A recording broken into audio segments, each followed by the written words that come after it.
तो नमस्कार किसान भाइयों, आप लोग कैसे हो। उम्मीद करता हूँ आप लोग बढ़िया ही होंगे और इस समय अपने धान की फसल की देखभाल अच्छे प्रकार से कर रहे होंगे।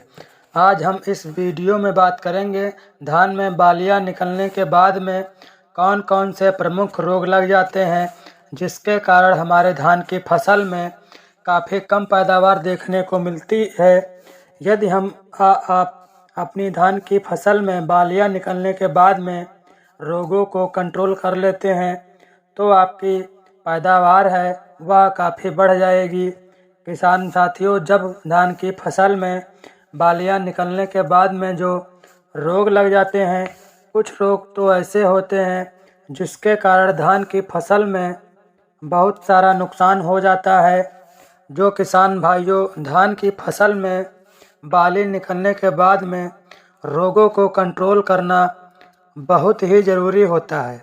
अगर आप इन रोगों को समय पर कंट्रोल कर लेते हैं तो आपकी धान की जो पैदावार है वह बहुत ही शानदार होगी। आज हम इस वीडियो में कुछ रोग वाली दवाओं के बारे में, कुछ कीट रोगों की दवा के बारे में बताएंगे और इन्हें कैसे समय पर कंट्रोल किया जाए और किन दवा की मात्रा से प्रयोग करके इनको समाप्त किया जाए। वीडियो को पूरा ज़रूर देखें ताकि आपको सही से जानकारी प्राप्त हो सके। अगर आप हमारे चैनल पर पहले आए हैं तो चैनल को लाइक सब्सक्राइब जरूर कर दें। तो चलिए किसान भाइयों वीडियो को शुरू करते हैं। तो किसान भाइयों, जब हमारे धान की फसल में बाली निकल आती हैं तो उस समय बाली में दाने का भराव हो रहा होता है।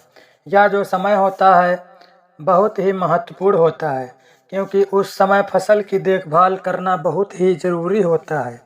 इस समय सबसे ज़रूरी काम होता है खेत में नमी को बनाकर रखना, क्योंकि किसान भाइयों जब हमारे धान की में बालियाँ निकल आती हैं तो उस समय खेत में नमी बनाकर रखना बहुत ही ज़रूरी होता है, क्योंकि उस समय दाने का भराव हो रहा होता है। जब तक आपकी फसल पकने की अवस्था पर ना जाए तब तक आपको खेत में नमी बनाकर रखना बहुत ही ज़रूरी है। अभी तक जो भी हमने धान की फसल में किसान साथियों जिंक, सल्फर, पोटास, माइक्रोरूटेन जो भी अन्य खाद डाल चुके हैं वो हमारी धान की फसल में पूरी तरह से लग चुके हैं। और यह जो धान की फसल में स्प्रे करने का समय होता है वह अंतिम समय होता है। वह स्प्रे किसान भाइयों जब हमारे धान की फसल में बालियाँ निकल आती हैं उस समय हमारे धान की फसल में 80% रोगों का अटैक होता ही है। इस समय पर हमारे धान की फसल में कवकनाशी यानी कि फंगस वाले रोगों का लगना शुरू हो जाता है। जब हमारे धान की फसल में बालियाँ निकल आती हैं तो उस समय फंगस वाले रोग कौन कौन से लग जाते हैं, जैसे कि ब्लास्ट रोग, हल्दी रोग, शीत ब्लाइट, रूट रोट, पत्ती धब्बा, लीफ स्टॉप आदि सारे रोगों धान की फसल में बाली में लगना शुरू हो जाते हैं और अन्य सारे रोग भी लग जाते हैं।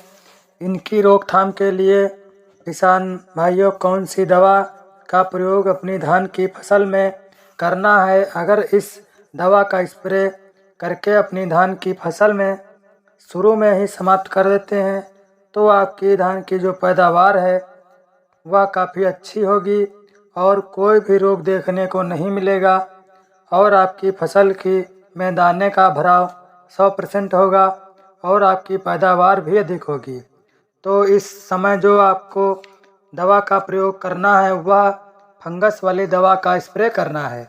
जब हमारे धान की फसल में बालियाँ निकल आती हैं तो फंगस वाली दवा का स्प्रे करना बहुत ही ज़रूरी होता है। जो आपको हम दवा बताने जा रहे हैं उस दवा का नाम किसान साथियों सफल है। यदि आप धान की फसल में बालियाँ निकलने के बाद में सफल का स्प्रे करते हैं तो आपकी धान की फसल में फंगस वाले रोग देखने को नहीं मिलेंगे। साथ ही आने वाले समय में जब तक हमारी बालियाँ पक नहीं जाती तब तक फंगस रोग नहीं लगेंगे। सफल में किसान भाइयों कार्बेंडाजिम 12% और मैंकोजेब 63% की मात्रा पाई जाती है। इस दवा का स्प्रे आपको 1 एकड़ में 500 ग्राम लेना है और 145 लीटर पानी से या फिर 160 लीटर पानी में घोल बनाकर शाम के समय में स्प्रे कर दें। ये तो हमारे किसान भाइयों फंगस वाले रोगों के लिए दवाई हो गई। अब हम बात कर लेते हैं कीट रोगों के लिए कौन सी दवा का स्प्रे करना है, क्योंकि जब हमारे धान की फसल में बालियाँ निकल आती हैं तो उस समय हमारे धान की फसल में कीट रोग भी 70% आक्रमण होता ही होता है, जैसे कि कीड़ा, सुंडी, इल्ली व अन्य रस चूसक वाले कीट का अटैक हमारी फसल पर हो जाता है। जब हमारे धान की फसल में ये आदि कीट लग जाते हैं तो जो हमारे बाली होती है उसमें जो धान की फूल होता है उन्हें कीटों से बचाना बहुत ही ज़रूरी होता है, जिससे हमारी फसल में दाने का भराव सही व अच्छे प्रकार से हो और पैदावार में भी नुकसान ना हो। जो मैं आपको दवा बताने जा रहा हूँ, इस दवा का नाम किसान भाइयों अल्फ़ा प्लस है।